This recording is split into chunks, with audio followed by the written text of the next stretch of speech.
இன்றி அமையாது உலகு என்கிற. நீர் இல்லை என்றால் புல்லு பூண்டு ஓடணும் கிடையாது.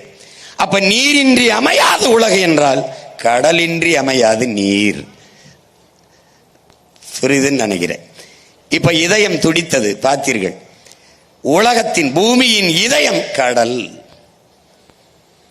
மனித உடலில் இதயம் எப்படி ரத்தத்தை எல்லா நாளங்களுக்கும் பீச்சி, எல்லா இரத்த நாளங்கள் வழியே எப்படி உடலின் எல்லா உறுப்புகளுக்கும் பீச்சி ரத்தத்தை பம்ப் பண்ணி, அதாவது அழுத்தி தள்ளுகிறாளோ, அப்படி உலகில் எல்லா உயிர்களுக்கும் நீரை, அந்த உயிர்ப்பாலான நீரை பீச்சி தள்ளுபவள் கடல். அதனால் பூமியின் இதயமாக துடித்துக் கொண்டிருப்பது கடலம்மா.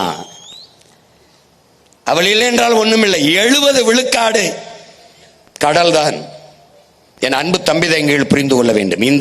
இந்த பூமியில் 70 விழுக்காடு நீரால் நிரம்பி இருக்கிறது. மீதி 30 விழுக்காடு தான் தரை பகுதி. அதிலே 1/3 பங்கு காடு இருக்க வேண்டும். அப்படி என்றால் 20 விழுக்காடு தான் நிலப்பரப்பு.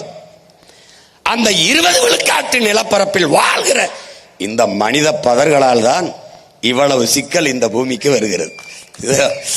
காட்டுல வாழ்ற விலங்குகளால ஒரு பிரச்சனையும் இல்ல, கடலுக்குள் இருக்கிற உயிரினங்களால ஒரு பிரச்சனையும் இல்ல.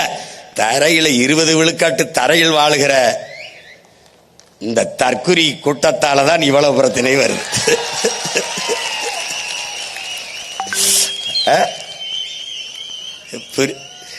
பாருங்க பாருங்க, பார்த்துட்டே இருங்க.